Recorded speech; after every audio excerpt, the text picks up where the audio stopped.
Harper Audio presents The Big Big. Unlike some of the other services, if you were to say, you know, make a movie of Becky Quick and Joe Kernan and Andrew Sorkin talking about whatever, they will not do that. It was 5,521 days ago today that C. Phillips 92 uploaded Dirty Dancing, Time of My Life, Final Dance. It's high quality to YouTube. Lionsgate continues to reward C. Phillips 92 with work. Like there's almost a long-term concern about who's going to fund this leading edge model.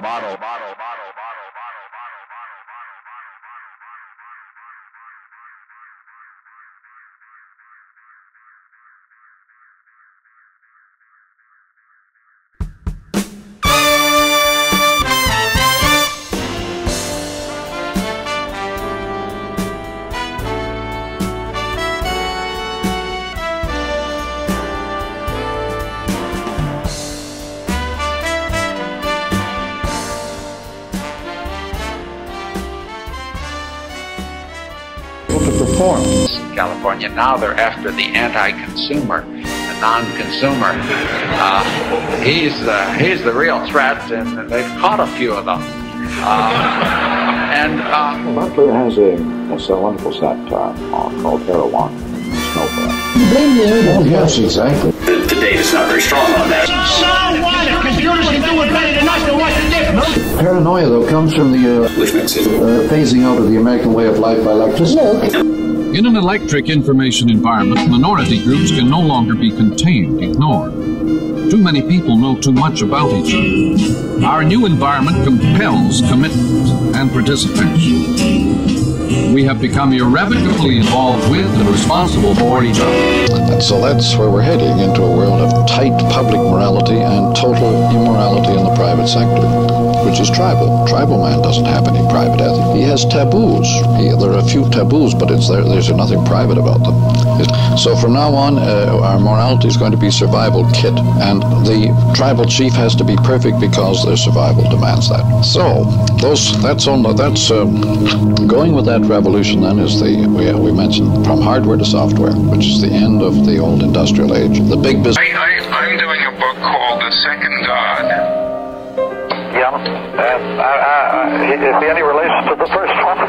Well, you see, I say the first God created man, and he's been trying to make man moral ever since. And man created the second God, and he's trying to make that moral ever since. By the way, I have one of my basic things lately has been In his work, Vigo it was who insisted that every Pattern recognition. every technology, every extension of man's powers, every amplification, every technology was literally a god, small g. All of these things, it seems to me, profoundly relate to the rosary and to the church and the mystical body. I'm doing a book called The Second God. Yeah, is there any relation to the first one? You know, there are no atheists in foxholes. A foxhole is a place where you hide when you're being bombed. Oh, yeah. There are no atheists in foxholes. This recording is the property of Typo Negative in Brooklyn, New York.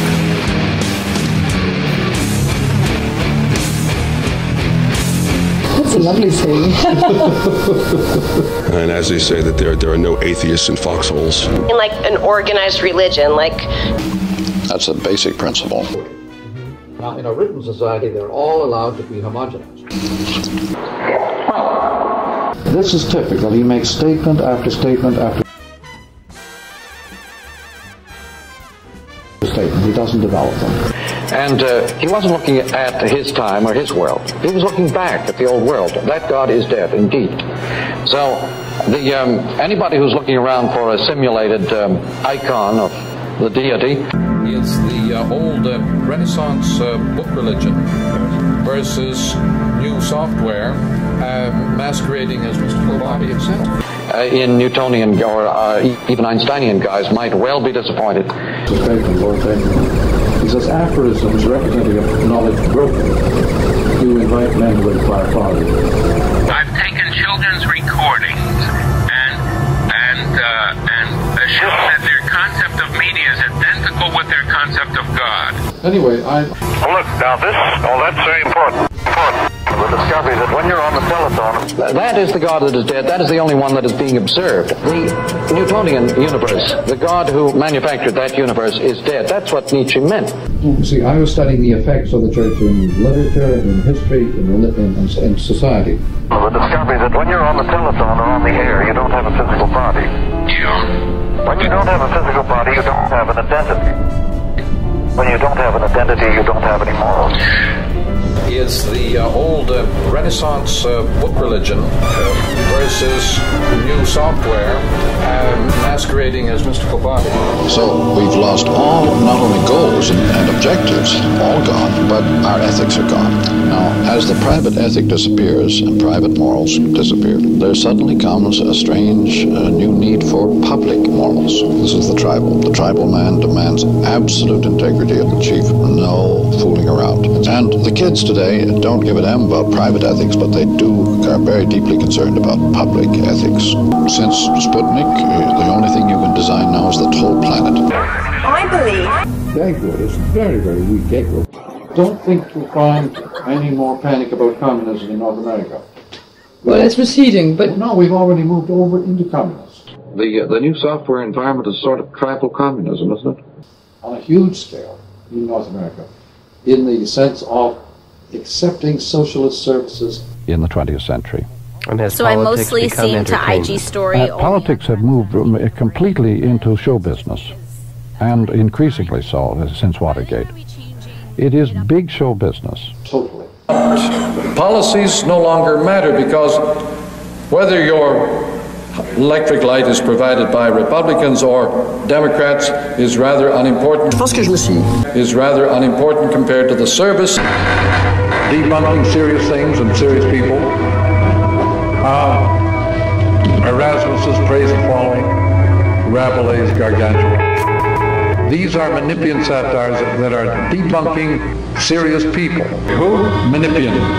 That is, I mentioned it earlier, apropos of the Dostoevsky book, Bakhtin. Menippean satire includes Lucian, the dialogues of Lucian. It includes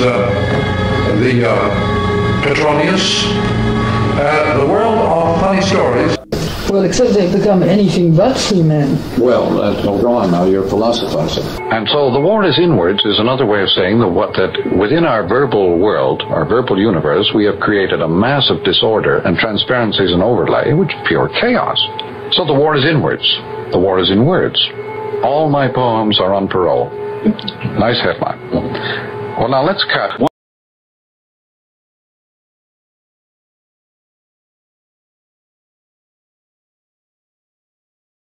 That everyone uses to make the efficient models that are actually make money in the marketplace. And, OpenAI gripes about this. Everyone trained their model using GPT-4 outputs. Justice Souter, writing for a unanimous court, held that parody could be protected under the Fair Use Doctrine, overturning the Sixth Circuit's ruling that the commercial nature of Pretty Woman made it presumptively unfair. However, I do know there are many on Prime.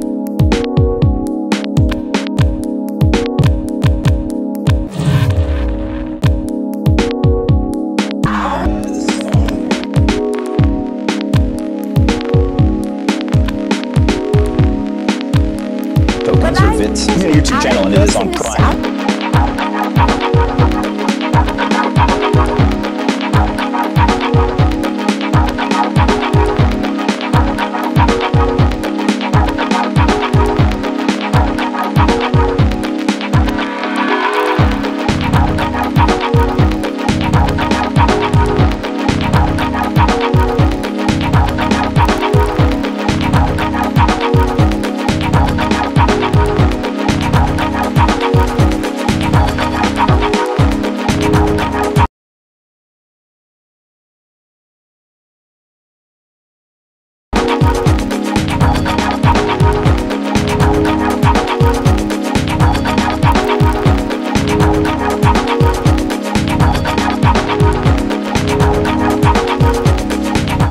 Pursuit and some French New Wave appreciation.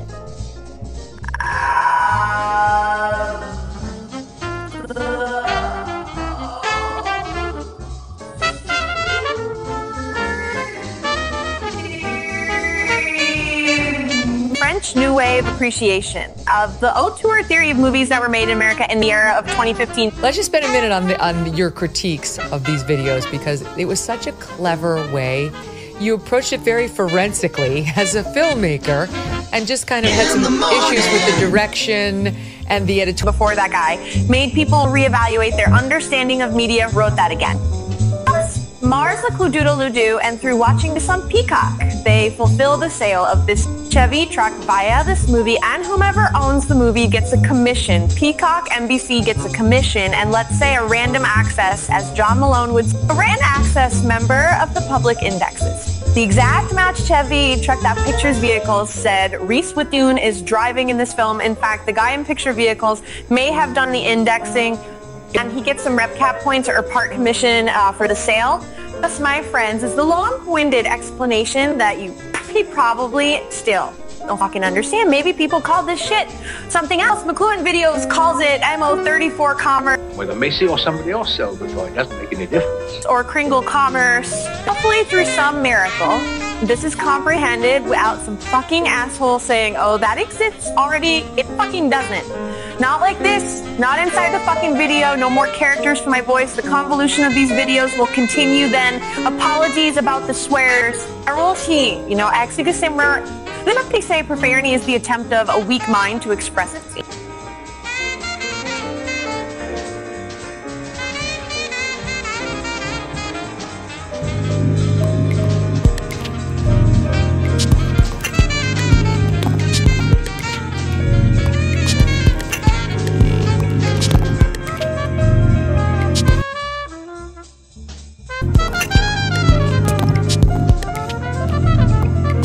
Possibilities that we do some licensing. Did you not know anything about me? I have seen your... This 8% on Tomato Do Plenty. And I feel that we can use technology to bring ourselves closer to each other, and, even in private. Now tell me about Which brings us back to video. Yeah.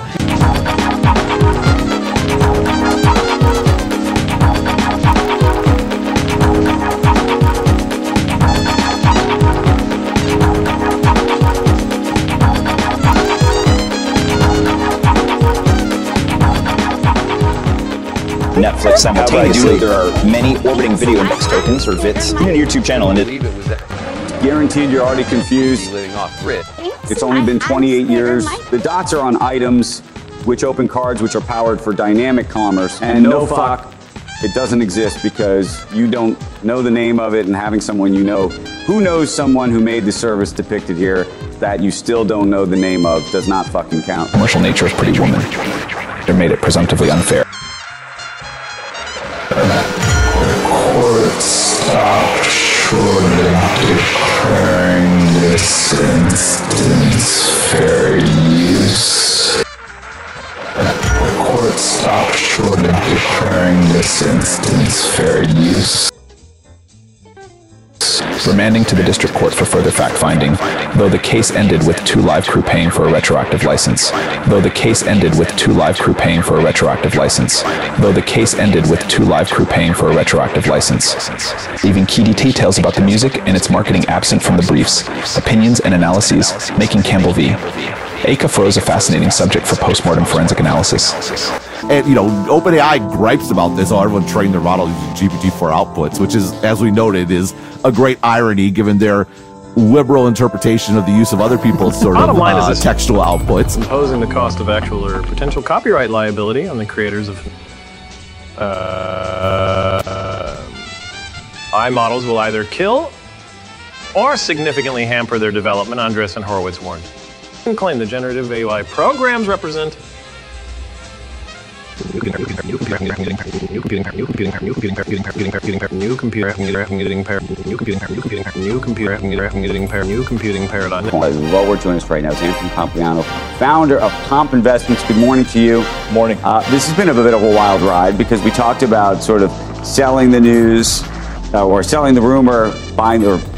Are you viewing distractedly? Buying the rumor, selling the news, but now we've come back to pattern. You had a storyline about the breakdown of bureaucracy. Bureaucracy has broken down in every part of the world and nobody knows why. May I ask a question? Right. All right. It was my impression from one of the comments in the book that you were suggesting that the artist in any medium should not now be trying to be creative, but should rather be trying to interpret the world to people. Should, in effect, be taking over the function of the historian. I'm sorry. I would let us leave the book form out of this show and deal with our... Well, what I'm curious about is that if the artist is to interpret, surely he has to tell stories. We never said he had to interpret. He makes forms, artifacts. He makes news. He doesn't interpret. Interpret news. He makes news. Okay. And he illuminates the environment. Mm-hmm. All news is fake. It's pseudo-event. It's created by the medium that is employed. There is no honest reporting on any medium. It is all fake, necessarily created by the medium in question. Well, that's not true, but go ahead. It has to be. No, you can't. Newspaper news has nothing to do with TV news. Now, here is an example of TV news mosaic, Huntley Brinkley style. It's an ad in a newspaper, therefore they use non-representational objects. Here is another example of a totally different type of advertising. Love thy label as thyself is the necessary motto of every advertiser. Here is the Volkswagen ad. It's an icon. It's a symbol. It is a very iconic little package involving the body. You put on the Volkswagen like your trousers. You cannot get into a Volkswagen. You have to pull it on like your pants because of its dimensions. I think we should elaborate, Marshall, actually, on the word icon. The icon as a pictorial, not as a perceived form, exists in multi-times, multi-spaces, and it doesn't have a single point of view, ever. It's like a family tree. It stresses the outline all the time. It doesn't work in the area of dark to light modeling as classical art. You remember the chap who sent for his family tree and they sent him a bunch of bananas. That's icon. It tells... Now, in the case of modern... like this program is called W5. That's icon. All IBA, IBM, RCA, CBC. all these, CBC, all these are iconic forms. They're not literary. Which is to say the symbolic. They are involving, symbol means putting things together, not connecting.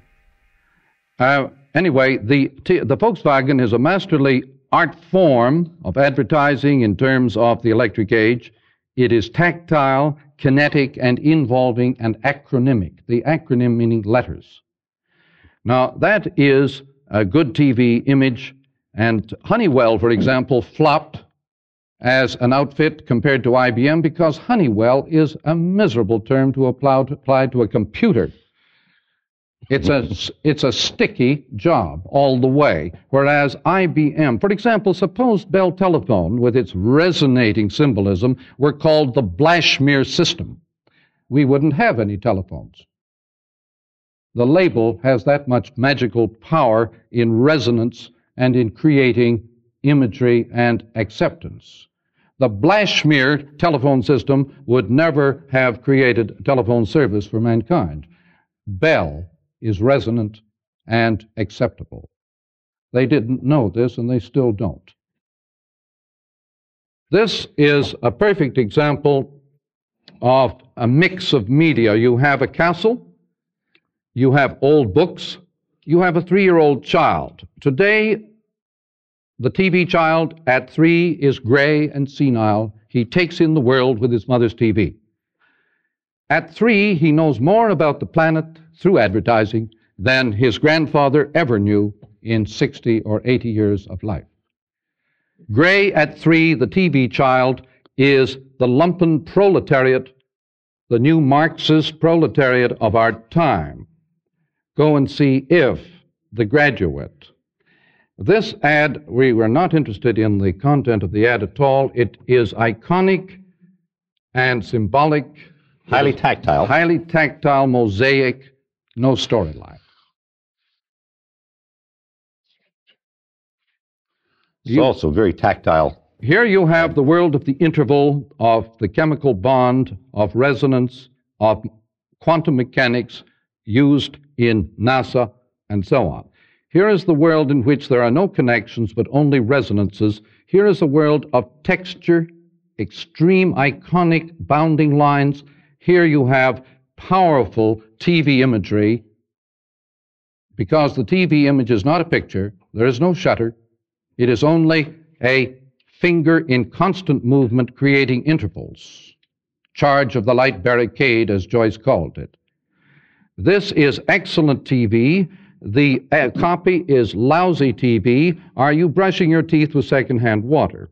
It is totally unworthy of the magnificent imagery of the picture here. Excuse me. Here is chiaroscuro mixed up with bounding line in a confused studio media mind. Most media studios haven't a clue as to the properties of the media they employ, so that when an ad succeeds, they always say, "What did we do that time?" They never know. This is called soft touch, but you see here a white chiaroscuro face with a strong bounding line of beard. Hair is excellent TV. White chiaroscuro is very bad TV. But it's very iconic, and it demonstrates a principle, actually, and that is that if you move into extremely high-definition photography, then you tend to come out at the far end with an icon.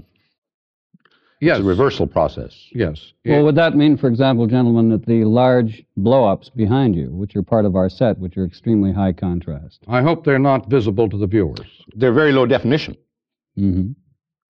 I mean, they're not pictorial They're very images. cool. They're cool, and same here. The background is blurry and cool. Mm-hmm. It is not a vanishing point inviting you to use your eyes, but to use all your senses.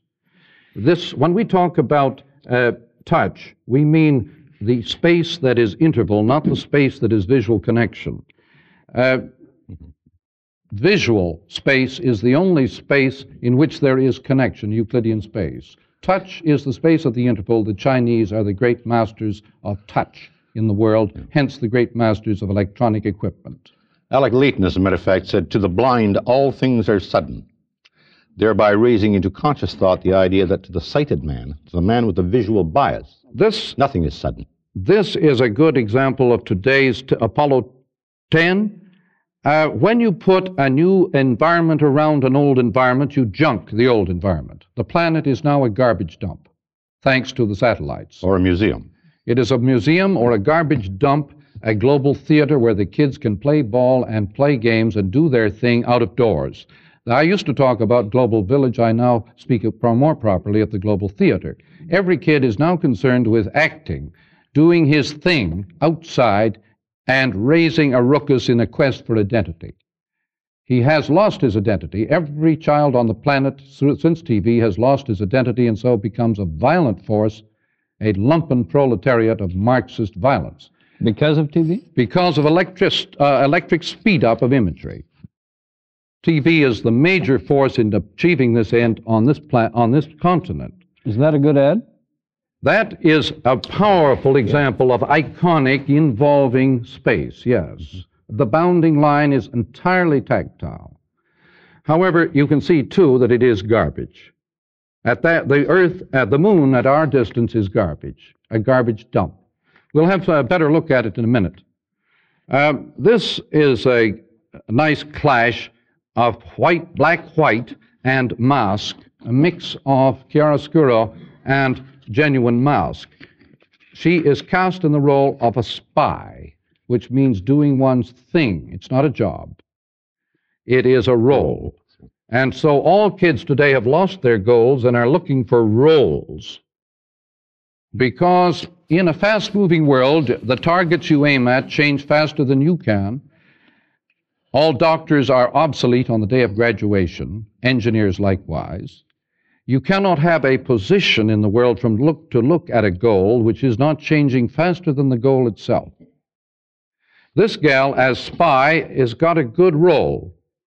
However, it is a good ad in the sense of its makeup, the bounding lines. The chiaroscuro here is very bad TV. But there is a lack of individualism here. Yes. I mean, it has become a mask, it has become an icon in that sense. And Hertz, the inventor of radio, said, the consequence of the image will be the image of the consequences. This in a vast world of information, everybody becomes a spy. That is, everybody is keeping everybody under surveillance today in the world of information.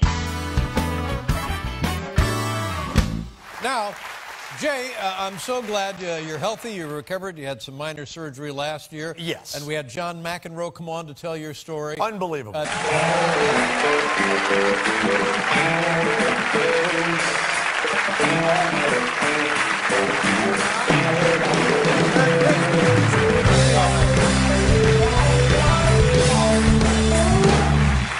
I want to thank you very much for standing up and coming in here. This is an impossible situation. You're demonstrating a lot of courage, a lot of spine, and a lot of commitment doing this. Thank you. Thank you. I'm gonna do the best I can. I know you will. Never anything less than your best. All right, first, as we start off now, tell us the Lone Ranger story. I was having an herbal flashback. I understand. Didn't know where I was. Why don't you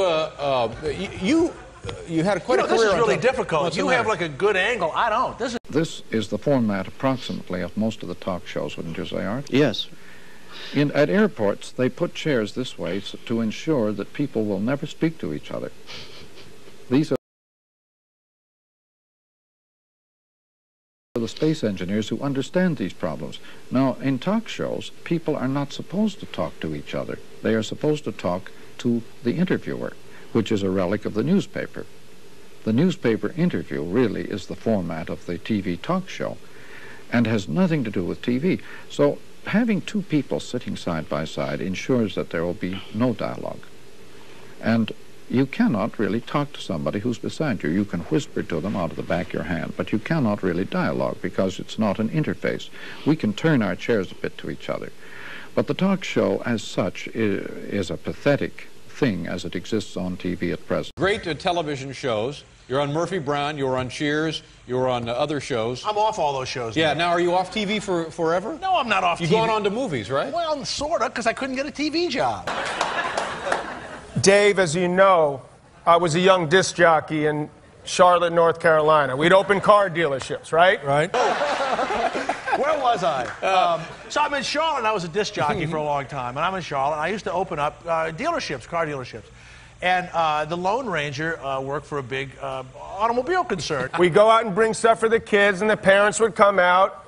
They'd have a celebrity that would come. And he would go around, and we would go all to these little dealerships in North Carolina. This was the real Lone Ranger. This was Clayton Moore, and he dressed like the Lone Ranger all the time. He had the sky blue outfit, he wore the mask, he had the hat, he had the gun. He was never not the Lone Ranger. He would call everyone, "Thank you, citizen. Thank you, citizen." and you know, I would announce it, and here he is, and here's the car, and here's the deal. And I admired him and all, but it was during, I was herbed up a lot at that point. Early 70s? Early 70s. Yeah. And so, let me guess, Garth Brooks is in town. All right, question, if I may. If young people today are looking for ways to have roles. Identity. As a means of having finding... lost their identities. Okay, yeah. Fine. So rather than being a thing, they want a role. A role, involvement. And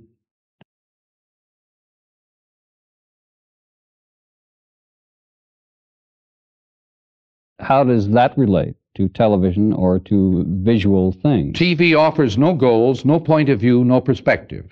Only iconic involvement. Movies offered only involvement with symbols, is that what you mean? That automatically involvement creates symbol. Symbol means juxtaposition. It means mosaic. It has nothing to do with dictionary meanings of, semantics. It has to do with a technique of putting things side by side, like The Wasteland. Or like any Eliot poem, it's all side by side. The front page of your newspaper is all symbolism. It's poem. The front page of any newspaper is poem, symbolism. And it's abrasion. Now, art crashes through the entire world perceived as junk heap. Shows, wouldn't you say? The junk world is the world of the artist. He sets about creating order out of junk and garbage. Garbage means clothing. The new clothing of the planet is garbage. It isn't only New York, but the entire planet is now like that, a garbage dump. Everything on the planet has been scrapped. Every institution. And so the artist now comes into his own, so that every child, every member of our population has to adopt a creative role in order to survive. Well, then we're not heading for the apocalypse. Who knows? The apocalypse, which way is it coming from? Okay, anyway, I wasn't making it very. I was just thinking. You say that I am suddenly discovering that you have a positive use for the mass media. Well, no. Yes. Yeah. Okay. Anyway, there's nothing wrong with that. Absolutely, but I'm not against. 4 days ago, you told me that we were running to apocalypse. But I'm not. Oh no, I didn't say. Well, you didn't say that, but you said that you agreed with me that it was impossible to switch it off. Oh no. Yeah, that's right. And I don't think we can live with our knowledge much longer. Right. No. Therefore, that is apocalypse. Oh, if you like. Apocalypse is, after all, a theological concept. Oh. It is entirely theological. It's not physical. Well, okay. How do you see it in physical terms then? Well, just complete breakdown. Complete breakdown. Yeah. Okay. But would that be a complete breakthrough? Yeah. Because about that time you rediscover what you should have known all along, that you're in the hands of a supernatural force. So that would, you mean... That is the breakdown. When people, there are no atheists in foxholes. You know the old saying? What's... A foxhole is a place where you hide when you're being bombed. Oh, yeah. There are no atheists in foxholes. That's a lovely saying.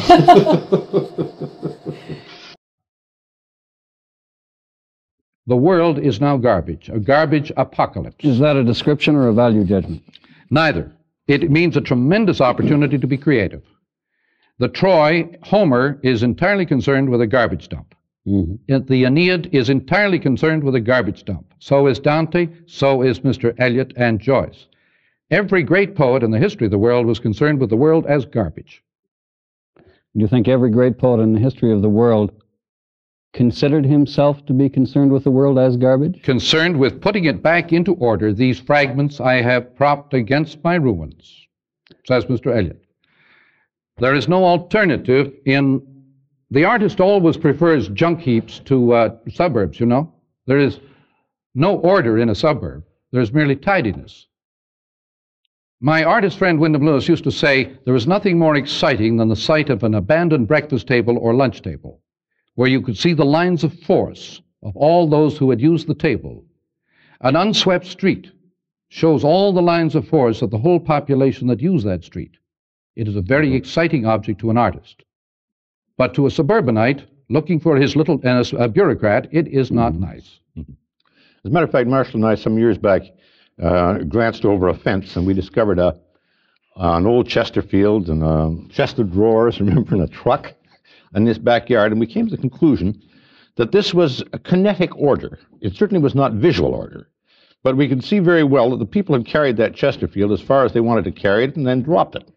That is, the excavators of cities like Troy discovered that principle of organization. Here is we've selected this ad merely to show that the East is going west as fast as the West is going east. If you want your children to be westernized today, send them to Japan. They are being orientalized here at a very fast clip. We will soon be sending our children to the Orient for westernized education, since they can no longer get it in the Western world. One of the effects of... I don't think that means anything. At least it doesn't to me. All right, let me put it this way. More yeehaws.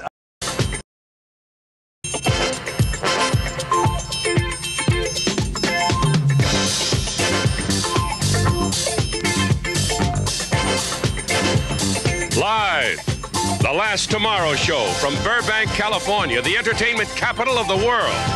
Tom's special guest tonight, Regis Philbin and Johnny Carson's friend. And now, ladies and gentlemen, here's Malachi. What did he say? Oh, you know, I could get used to that, McMahon. I could get used to that. Even an hour and a half earlier, I could get you know something, I walked in here tonight and I told a story that I thought was humorous. And Ed McMahon laughed at it the same way he laughed at Johnny's stuff. I said to Friendly, I said, you see, my stuff is funny too. Tonight we want to welcome, it's Welcome Affiliates Night here on the network, and I believe the Tonight Show has already welcomed our new affiliate in Indianapolis. This is a potentially awkward situation because we're on the old affiliate tonight. And I don't want to make them think we don't appreciate their years of service and loyalty to NBC. That would be WRTV in Indianapolis. But on Monday, we start on WTHR-TV, Channel 13. That is not the only change we are making tonight. We are saying goodbye tonight to another station. I don't know what it is, but it's in Birmingham, Alabama. No, we are not saying goodbye to Birmingham. We're wishing them a happy 30th birthday is what we're doing. we're saying please stay with us. WAPI-TV, Birmingham, Alabama, celebrating its 30th anniversary on the 29th of May this year as the first television station in the state of Alabama. I thought there was a problem there. Now they'll get a call in New York tomorrow from Channel 13 in Birmingham saying, hey, we're leaving. WAPI-TV, congratulations on your 30th anniversary on the air, serving Birmingham, Alabama. And we would have done this on Tuesday, but that was the night of the farewell party. I don't want to spend a lot of time on the fact that this is the last show that we're doing from Burbank, California, for probably the rest of the time that I do the Tomorrow Show. And that's not an announcement for the newspapers, but probably it'll turn out that way. And it gets maudlin. But let me just say to you that this has been the longest goodbye in the history of television. We have been saying goodbye to Burbank, California since March 28th. So, where was I? Would you just shut up for a second? Man, oh man, I come here and I get nothing but aggravation. Where do you usually go, as they say? Anyway, right, so where was? Oh, so the Lone Ranger and I are doing this thing, and a buddy of mine comes, and he couldn't get a ride home or something, and he's there, and I go, well, you want us to give you a ride back to the hotel? He says, sure, I'll take a ride. And we're driving down Independence Boulevard in Charlotte. We're both these long-haired, shaggy, hippie type and guy. the Lone Ranger is sitting in the back seat of my old beat-up Volvo. So we're like this, and a guy at a stop sign backs into my car and crashes into my car. Oh, no. And he pulls away, and I go, man, this is terrible. Now, we're all like, like this, and I'm driving in the Volvo, and he's hopping around, and, it's a four-cylinder, so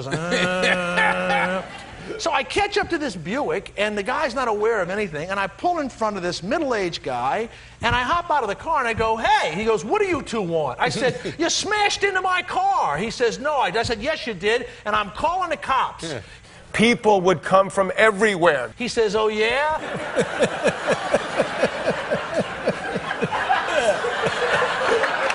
So Mike and I chase the guy down. We get in front of the car. We stop the car. The guy jumps out. Mike and I jump out. He's got his long hair. I got my hair. And he goes, what are you two doing?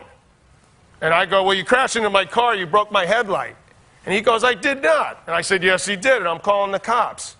He says, really? Who are the cops going to believe? They're going to believe you two hippie freaks or me? Who do you think they're going to believe? Me or you two hippie freaks? And the Lone Ranger gets out of the back of my Volvo. The Lone Ranger gets out of the back of my car. And you're very nice. Hey, tell your friends. I will tell my friends. Thank you all. Jay Thomas. Thank you so much. And you're very nice. Hey, tell your friends. I will tell my friends. Thank you all. Jay Thomas. Thank you so much. Oh, the Ron and Vinny festival.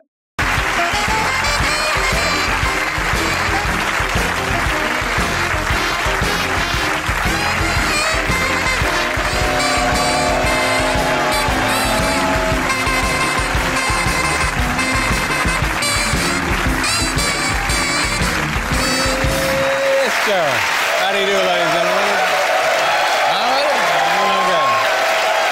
With 29 touchdowns, our next guest helped lead his team to their first division championship in 29 years. Ladies and gentlemen, here he is from your New York Jets, Vinny Testaverde. Vinny.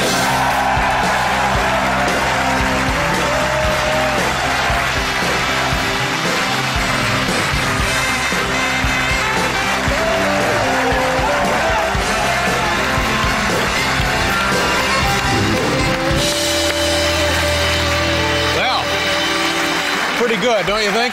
Oh, it's wonderful. Pretty nice story, and this has got many, many different aspects of this make it a good story. Not the least of which is you're from this area originally, aren't you? Where'd you grow up? Native New Yorker, Elmont, Long Island, was where I'm from. And that's out near where the Jets train, isn't it? Yeah, just about 5 or 6 miles down Hempstead Turnpike there, yeah. And when you were a kid in your bedroom, you had a poster of whom up on your wall? None other than Joe Willie Namath. Joe Namath, pretty cool. Yeah. And you broke Sunday you broke Joe's record for most touchdown passes in a season. Right? In a season, that's right. It was kind of a hard thing to do. You know, he's your idol, and you're there. You got 25 touchdowns. He threw 26, 29 years ago, and I wound up on the season with 29 to break the record. Nice going. Yeah. And I'll tell you, you gotta. I've watched the play.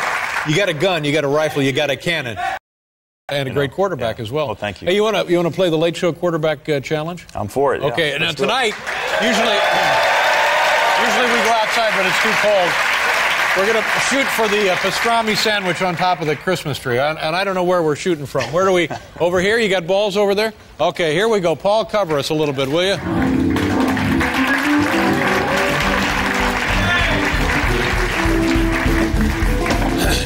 All right, go ahead, Vinny. Loosen up, buddy. Oh, man. Vinny Testaverde, ladies and gentlemen. Take a shot right there. Just at the top there, huh? Yeah, the big pastrami right up on the top of the tree. Whoa, wide to the right. I'm going to put this over there. All right, let me get in here. See what I... Oh, almost on the rebound. Okay, it's all right. Thank you. We're both a little nervous. There it is. Oh! Here we go, Vinny. Like radar. Thank you, sir. Ready? The crowd loves it, doesn't it? Here. You guys stink. Oh, here. Jeez, try one. There you go, Joe. There you go. Come on, man. Where is it? Where is it?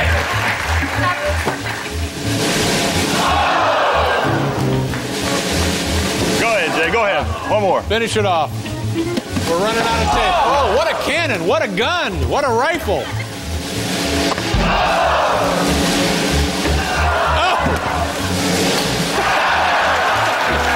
Vinny's getting pissed. Oh, very close. Grab the ball again.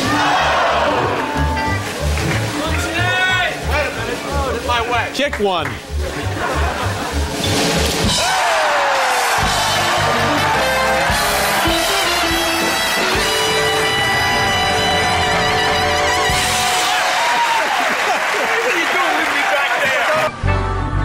You're all right. Again? You're all right. Try. You're fine.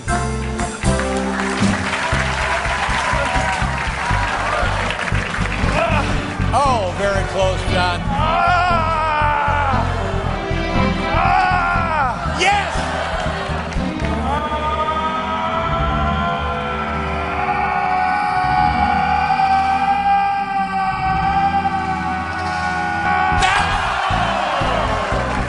One more. One more. One more.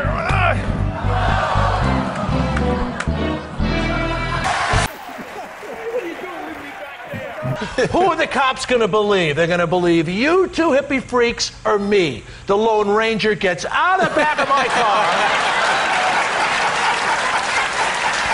This is a true story. He gets out of the back of my car and says, they'll believe me, citizen. With the advent of electric information pickup, the entire world has been dumped in the Western lap as our baby. How do you order it? Now, in the Renaissance, the Gutenberg presses picked up the whole of antiquity and dumped it into the Renaissance Western lap. Caused huge chaos, and it junked the whole medieval world overnight, the feudal world. Today, our entire Western world has been junked by being outmoded by fast-moving information. The whole of backward societies have been dumped into our laps. This was our responsibility. And this is what this means. By these airlines, you can now go to any part of the world and share, do your thing in their world as easily as in your world. Now, our kids can't wait to do the Eastern thing in the West. The West is doing the Eastern thing. The East is doing the Western thing. Very fast. It's a total flip transformation. But it's going on at such a speed that nobody seems able to accommodate to it. Here is an example of failure to accommodate to East and West. Americans are all hung up about Indonesia. Here is the answer. cowboys and Indians being played out in Indonesia in the quest for a recapturing of the American image of Bonanza Land, of the Wild West. Indonesia, guerrilla warfare against the yellow man, the red man, is a wonderful opportunity of recapturing a lost identity on the part of the USA. Every country that loses its identity fights like mad to recapture the old identity. Hence the enormous relevance and importance of Westerns in American life. Couldn't one suggest just as respectably that in a world grown very... Heaven preserve us from respectability, Mr. All Troyer. right, irrespectable. Yes. Or unrespectably. The fastest spoon in the West is good copy. And I hope you have all been to see the new James Garner Sheriff story, because there you have a perfect example of how the Westerner regards his image of himself. A man who can move into any garbage dump and tidy it up into a law-abiding community in a few minutes. I'm tempted to suggest that if light and shadow and dark I don't think color temptation has any relevance here, Mr. Troyer. I think only perception is important. All right, my perception... So, Bear, will you please draw your attention to this picture and say what you think about Westerns? Oh, I think Westerns are an attempt by people who live in a very complex world to find black and white solutions. You think that ours is a complex world, not the West. The Wild West is simple. Smile when you say that, stranger, is a famous remark from the first Western ever written. And I suggest that you smile. It's about time I smiled, and I'm sure we're getting close to the end of our time. Buying. Yeah. It's a Bitcoin-focused asset management platform that combines cryptocurrency and other assets. I won't say real assets, because that sounds funny, doesn't it? It's like, you know.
Buying the rumor, selling the news, but now we've come back to buying.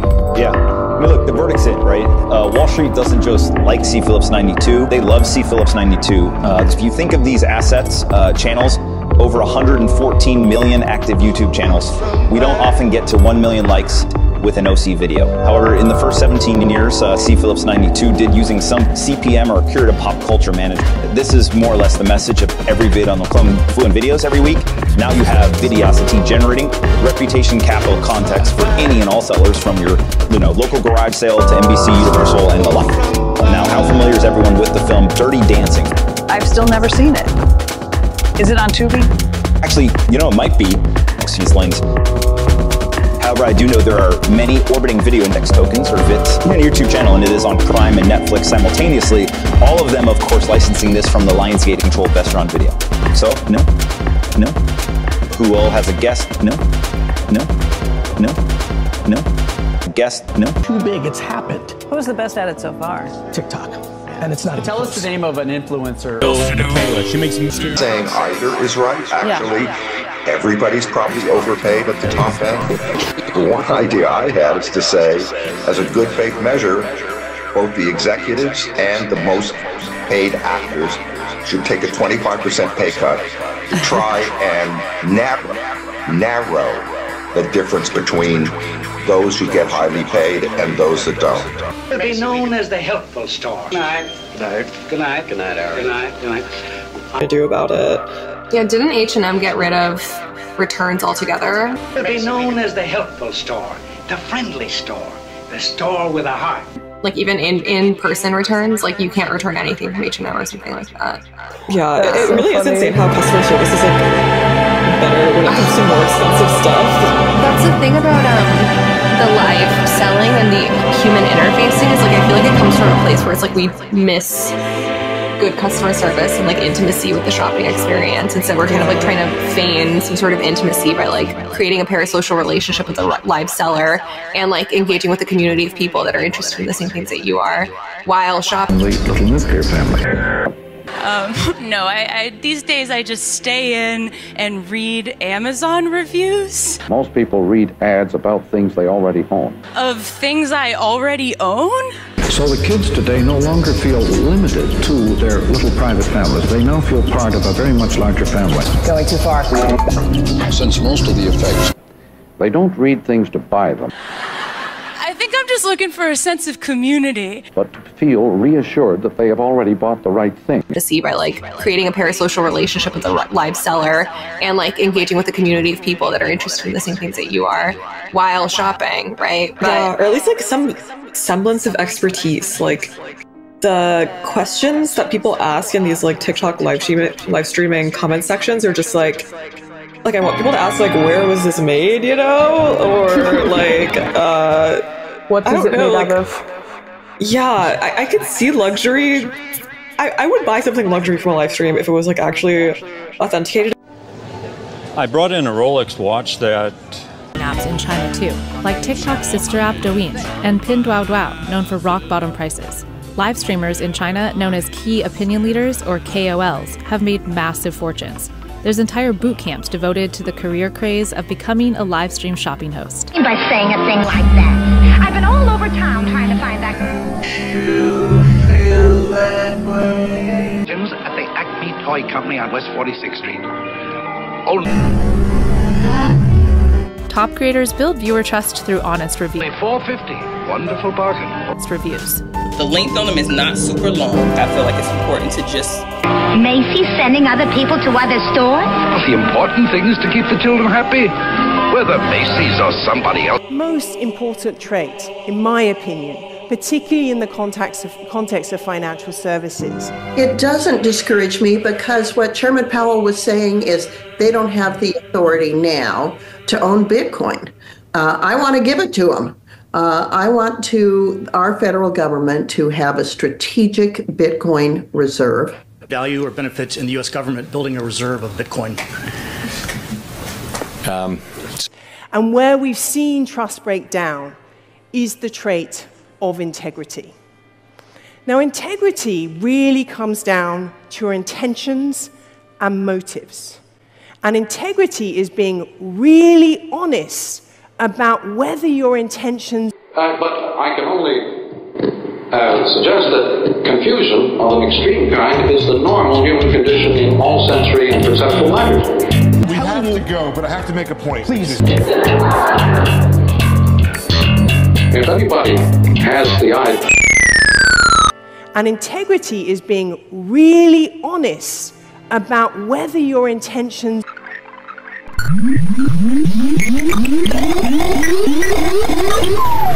Please let me consult.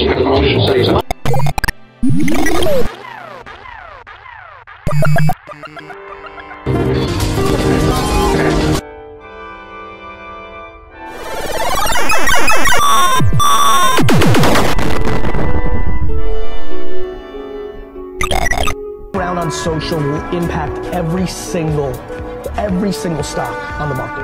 Joining us right now to discuss how the new regulatory environment will impact stablecoins.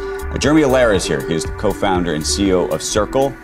You're here in Manhattan. You're not at Mar-a-Lago this morning. No, I'm right here with you guys. So what do you think is going on here? We're all trying to understand. Obviously, we're looking at Bitcoin as sort of an indicator, signal of everything. You're in the stablecoin business.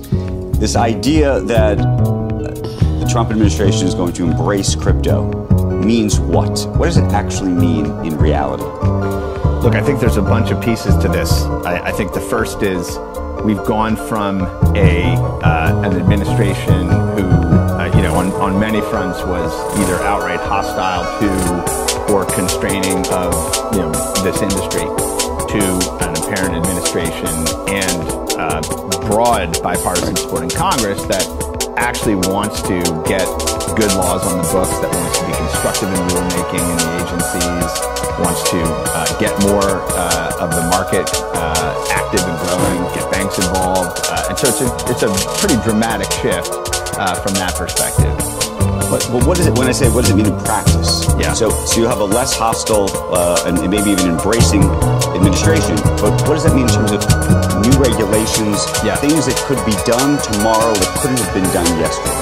Well, I think I'll start with stablecoins, which is there is not yet a federal law that defines dollar stablecoins as legal electronic money in the U.S. financial system. Once we have that, then every company in the world, every public corporation, every financial institution all around the world will be able to treat this as digital cash, use it as collateral, use it to settle transactions.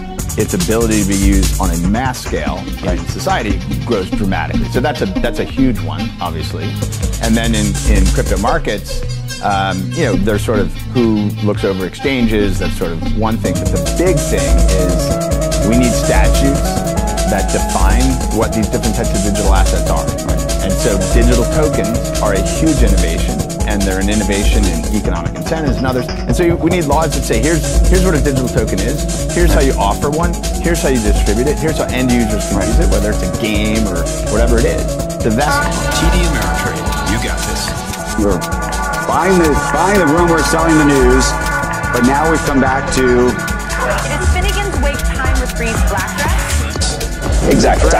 I got this, in August where he said, hey, maybe we'll just pay off our debt with a little Bitcoin, which was a really odd comment. I started to wonder if Bitcoin is the new oil, that it's not, that it is Bitcoin is going to be inflated like oil was so that it will inflate stable coins so that stable coins will buy a lot more treasury. Basically, Bitcoin going much, much higher.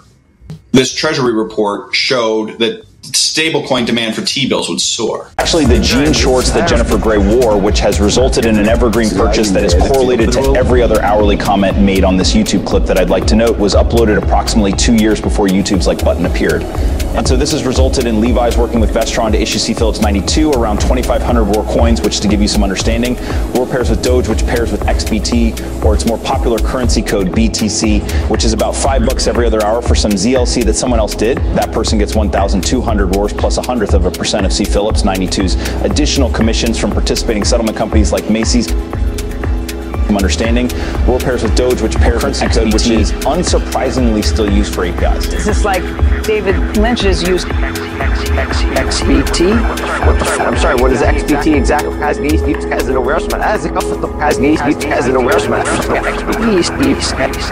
the fuck is that? I'm sorry, what is XBT exactly?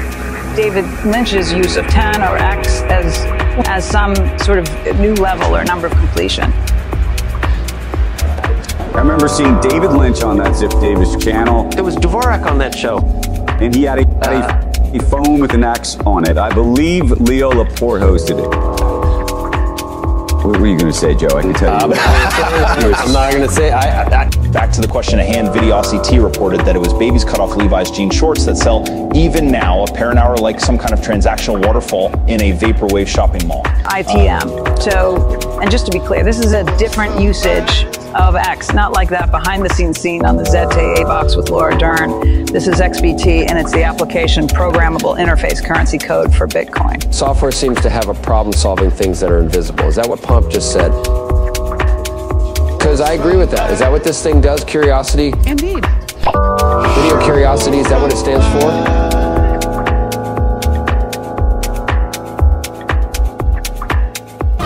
Larry Miller has the greatest joke I've ever heard about Canada.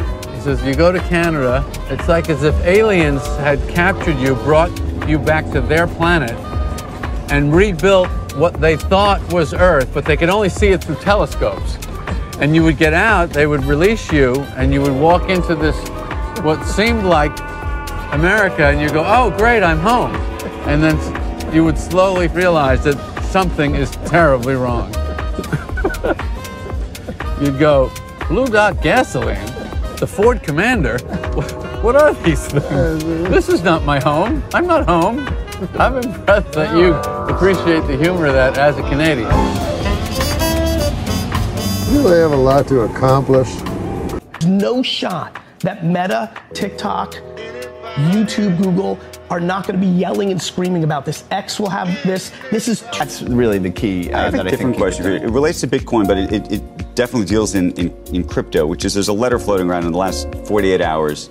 It was a letter about the state of Texas, which I guess is trying to do a Bitcoin strategic reserve of its own. Yep. And the letter suggests that it is potentially unconstitutional for a state to try to create its own money, but makes... We're not allowed to own Bitcoin. The Federal Reserve Act says what we can own, and we're not looking for a law change. That's the kind of thing for Congress to consider, but we are not looking for a law change at the Fed. What Trump is doing through this entity that he owns, and it's really his son, but because I don't think Donald really understands this stuff, is buying a bunch of crypto, Bitcoin and Hedera and XRP. A bunch of things that might be approved for ETFs next year. Shocking how that works. Right. And they're talking about exempting American coins from capital gains. So here's the thing. As much as I hate, and I do hate XRP and Cardano because there's no there. There's no developers. There's no nothing. And look, Brad Garlinghouse he's smarter than me. He's richer than me because he built a big old scam that's working. And no one likes when I say that, but there's no there. And Circle, which actually has a real stablecoin, $42 billion of value, real, backed up by dollars, which is why a strategic Bitcoin reserve would be good for the dollar, not bad, but real has about a $5 billion market cap. XRP, fully diluted, which has like 50 million in their stablecoin, has $170 billion of value. Going to a different economy. The larger point, which is that Bitcoin, if successful, effectively undermines the dollar. And so if you are the president of the United States or an administration that represents this country, and you want to have your own currency, whether you actually should be advocating for Bitcoin. The dollar is unfortunately undermining itself. And I think that the dollar will always be necessary to convert Bitcoin into. I mean, that's never going to go away. I got strong views on this. Okay, give them to us. I'll give you my strong views. So first, agreeing with you, Joe, first and foremost, we have to focus on the strength and competitiveness of the dollar first. So, like, we have a situation in the world where, while the dollar is the reserve currency, there are lots of places in the world that don't want the dollar to be that currency. And so first, we need full reserve digital dollars, like stablecoins, to become a mass export product of the United States. And if there's going to be a major currency of the internet, make sure it's a digital dollar. That's one. The second is that the fundamental issue that we have here is a sound money issue. We don't have sound money principles embedded in our monetary system right now. Well, not anymore. You don't. So you have virtually every government in the world is, I won't say they're all bankrupt, but they're in massive debt. The United States has an enormous amount of debt. Its fiscal house is not in order. I'm not disagreeing with that. I'm just wondering if you care about the sovereignty, if that's a word, of your currency. Do you want to actually be promoting another one? I believe that the world more broadly needs to operate on sound money principles, on full reserve money, on an Austrian economic philosophy. And as part of that, I believe, like in the past, you had a portion of what backs fiat money be sound money, and you can do it again. Money. You can absolutely do it again. But Jimmy, Mike, I had a different question. So you don't want to use Bitcoin because you don't want to buy a pizza that is worth $1 billion 10 years from now. Because in Bitcoin, since it's 21 million, as it continues to be produced, and we go through the halving, sooner or later we get store value, not a good medium. Right, but how big does the eventual market cap get of Bitcoin, and can it get to a point where you can say it's basically going to stay here in terms of value. What would it be? $1 million? I don't know what you think it would be. Then it could be used as currency because it wouldn't be fluctuating as much. So yeah, I've always taken a very long view on this. What's the terminal value of Bitcoin, taking into account 21 million? Well, can be. If you look at kind of M1, M2 aggregates, and you sort of say, and then you take gold or other things in addition, that's like $120 trillion of value. And what does that deserve? What could Bitcoin? So I think the question to me would be, if there's a reduction in the number of fiat currencies in the world, and more fiat currencies also have some component that is reserved against, a digital gold type of instrument, that monetary base could be quite dramatically higher. And then, can you just give me a number? I haven't done the math, but because if it's $1 million, you wouldn't want to use it if it's going to $2 million. Let me ask you a different question. So you don't have a number. He's not going to give us a number. I'm not going to give it. Would you please tell us how much time we have left? Because about a minute. And I would like to just elaborate this business of dark to light and so on, because I think that's of the civic. All right, without using words like tempt, my perception of what you've been saying is that your judgment of good television, which would have to involve light and shadow, dark colors and movement. Exclude light and shadow. Exclude light and shadow. And exclude perspective. All right, and have dark colors and lots of movement. No, outlines. All right, outlines. And processes. All lots of processes. Put that all together, and my mental image is one of a black hand pushing finger paint around on the screen. Very good. Those are the that would be good television. Yes, and when you see that juice being poured out on spaghetti, that is good TV. Glug, glug, glug. That is great TV. Okay, I think we are out of time. Thank you very much, gentlemen. Very good. Thank you. I'm going to read the book again. I still don't understand it, but I hope some of you do. You will in time. It takes it takes a lot of time, man, and work. All right, I'll work hard at it, and we'll try to bring you some good TV. It took us 35 years. In about a minute. Thanks for watching tonight, and for 120 minutes, I'm Iggy Pop. Now, this is a little bit of time I've got to tell you about my new record. But I think a better use of time is just to say, yeah, okay, I'm making a new album. It'll be out in the spring, and I want to read some poetry by Ezra Pound. And then went down to the ship, set keel to breakers, forth on the godly sea. And we set up mast and sail on that swart ship, bore sheep aboard her, and our bodies also, heavy with weeping. And winds from sternward bore us out onward with bellying canvas. Circe's this craft, the trim-coiffed goddess. Then sat we amidships, wind jamming the tiller. Thus, with stretched sail, we went over sea till day's end. Sun to his slumber, shadows o'er all the ocean. Came we then to the bounds of deepest water, to the Cimmerian lands and peopled cities covered with close-webbed mist, unpierced ever with glitter of sun rays, nor with stars stretched, nor looking back from heaven. Swartest night stretched over wretched men there. The ocean flowing backward. Came we then to the place aforesaid by Circe. How did they write, Paramedes and Eurylochus, and drawings.